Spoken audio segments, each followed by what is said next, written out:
Next method क्या है, grouping method. ये सबसे मेन मेथड है। अगर पेपर में आपको सम आता है तो आपने इसी मेथड से सॉल्व करना है, क्योंकि इंस्पेक्शन मेथड जो है वो लोअर क्लासेस में यूज़ होता था।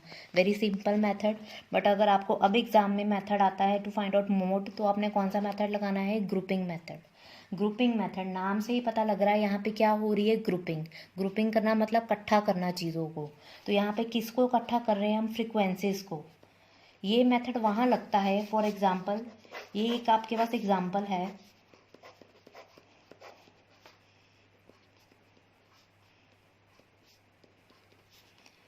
ये मेथड वहाँ लगता है जहाँ पे जो फ्रिक्वेंसीज हैं वो आसपास ऑलमोस्ट क्या हैं, सेम है। लाइक 2 की फ्रिक्वेंसी क्या है, 23, 3 की फ्रिक्वेंसी क्या है, 24, 4 की फ्रिक्वेंसी क्या है, 25। यानी कि ये तीनों जो फ्रिक्वेंसीज हैं ये आपस में क्या है, क्लोजर। तो जहाँ पे फ्रिक्वेंसीज का जो डिफरेंस है बहुत ही कम होता है, वहाँ पे आप कौन सा मेथड लगाते हो, ग्रुपिंग मेथड। तो अब हम तो देखेंगे कि इस मेथड में होता क्या है। इस मेथड में आपने अपने टेबल के 6 कॉलम्स बनाने हैं। First column, second column, third column, fourth column, fifth column, sixth column. तो सबसे पहले फर्स्ट कॉलम में क्या होगा, जो भी आपकी ओरिजिनल फ्रिक्वेंसीज हैं जो आपको टेबल में गिवन है एफ, वो आपका क्या होगा, first column. That is the original frequencies. Column 2 में क्या होगा, उन्हीं फ्रिक्वेंसीज की आपने ग्रुपिंग करनी है 2 में। ग्रुपिंग इन टूज, मतलब जैसे ये है आपके पास फ्रिक्वेंसी 10, 20, 30, 40। तो आपने 10 + 20 क्या लिख देना है, 30। 30 + 40 क्या लिख देना है, 70। मतलब आपने दो फ्रिक्वेंसीज की क्या कर देनी है, ग्रुपिंग। ग्रुपिंग का मतलब क्या है, ऐड। तो सेकेंड कॉलम में बेटा क्या है, आपने दो फ्रिक्वेंसीज का सम लिखना है नेक्स्ट कॉलम में। तो सेकेंड कॉलम कुछ भी नहीं है, ग्रुपिंग करी है फ्रिक्वेंसीज की इन 2। अब थर्ड कॉलम में क्या है, फर्स्ट फ्रिक्वेंसी आपने छोड़नी है और बाकी जो जितनी भी फ्रिक्वेंसीज है, द रिमेनिंग फ्रिक्वेंसीज, उन सब की आपने क्या करनी है, grouping. The remaining frequencies are grouped in twos का मतलब दो फ्रिक्वेंसीज को आपने क्या करना है, प्लस करना है।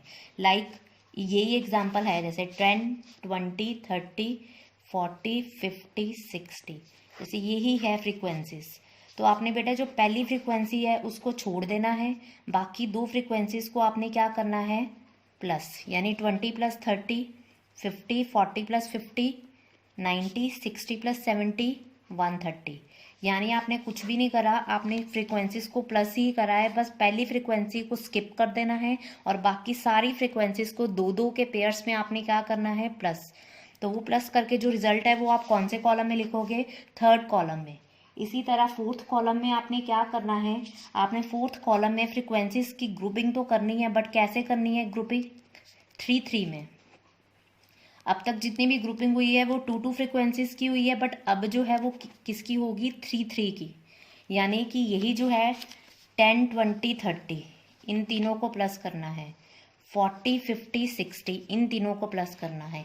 मतलब जो भी फ्रिक्वेंसी वाला ओरिजिनल फ्रिक्वेंसी वाला कॉलम है उसमें आपने 3 की क्या करनी है, ग्रुपिंग करनी है, और प्लस करके आंसर आपने किसमें लिख देना है, फोर्थ कॉलम में।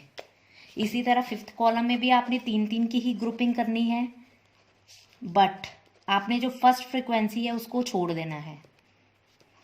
और जो लास्ट कॉलम है 6 कॉलम, उसमें भी 3 की ग्रुपिंग करनी है, बट उसमें जो पहली 2 फ्रिक्वेंसीज है उसको आपने क्या करना है, छोड़ देना है। लीव फर्स्ट 2 फ्रिक्वेंसी, जो पहली 2 फ्रिक्वेंसीज हैं उनको आपने छोड़ देना है, बाकी सबकी आपने क्या कर देनी है, एडिशन। अब ये मेथड आपको और भी ज़्यादा क्लियर होगा जब हम इसकी क्या करेंगे, एग्जाम्पल करेंगे।